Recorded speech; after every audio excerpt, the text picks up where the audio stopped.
শেষ হলো নানা আলোচনা সমালোচনার জন্ম দেয়া কাজী রকিবউদ্দিন আহমদের নেতৃত্বাধীন নির্বাচন কমিশনের 5 বছরের মেয়াদ। তাদের সময় দেশে নির্বাচন ব্যবস্থা ভেঙে পড়ার নানা অভিযোগ থাকলেও তা নাকচ করেছেন বিদায়ী প্রধান নির্বাচন কমিশনার কাজী রকিবউদ্দিন আহমদ। নির্বাচন কমিশন ভবনে বিদায়ী সংবাদ সম্মেলনে তিনি দাবি করেন, 5ই জানুয়ারি নির্বাচন না হলে সাংবিধানিক সংকট তৈরি হতো, দেখা দিত অরাজকতা।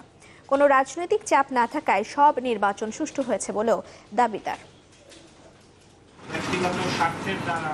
ঠিক 5 বছর আগে এই দিনে যখন কাজী রকিবউদ্দিন আহমদের নেতৃত্বাধীন নির্বাচন কমিশন দায়িত্ব নেয়, তখন তাদের সামনে বড় চ্যালেঞ্জ ছিল দলীয় সরকারের অধীনে 10ম সংসদ নির্বাচন আয়োজন। মেয়াদের প্রথম 2 বছর স্থানীয় সরকারের প্রায় সব নির্বাচনই ছিল সুষ্ঠু ও শান্তিপূর্ণ। কিন্তু বিপর্যয়ের শুরুটা মাঝপথে এসে 2014-র 5 জানুয়ারির সংসদ নির্বাচন তো রীতিমতো ইতিহাসে ঠাঁই নিয়েছে বিদায়ী কমিশনের বদন্যতায়। বিদায় বেলায় তারও ব্যাখ্যা দিলেন কাজী রকিবউদ্দিন আহমদ। ওই সময় নির্বাচন না হলে দেশে যে কি অসাংবিধানিক অরাজক সংকট সৃষ্টি হতো তা আপনারা কল্পনা করতে পারবেন। সদ্য শেষ হওয়া নারায়ণগঞ্জ সিটি নির্বাচন বাদে গত 3 বছরে স্থানীয় সরকারের সব নির্বাচনেই ছিল একই ছবি। হঠাৎই নির্বাচন ব্যবস্থা ভেঙে পড়ার ব্যর্থতার দায়কার? স্বভাবসুলভ জবাব, কমিশন ব্যর্থ নয়, সুষ্ঠু ও শান্তিপূর্ণ ছিল সব নির্বাচন। মোটেও দুর্বল অবস্থায় নিয়ে যাওয়া হয় নাই। আপনারা খেয়াল করবেন, ইলেকশনে সহিংসতা হয়েছে, মারামারি হয়েছে। আমরা সুষ্ঠুভাবেই নির্বাচন করেছি।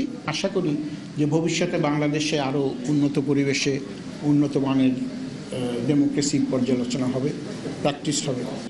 কাজী রকিবউদ্দিন আহমদের দাবি, নির্বাচন আয়োজনে 5 বছরে কোনো চাপই অনুভব করেননি তিনি, বরং বিএনপি তাদের ধন্যবাদ দিয়েছে বিভিন্ন নির্বাচনের পর। কারো কাছ থেকে কোনো ফোন কল পাইনি,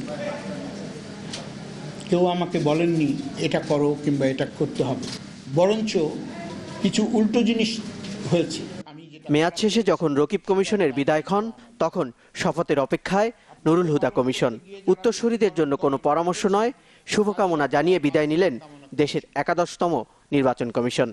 আমি নতুন কমিশনকে শুভকামনা জানাচ্ছি আমার পক্ষ থেকে এবং আমার কমিশনের পক্ষ থেকে। আমরা সবাই রাজা।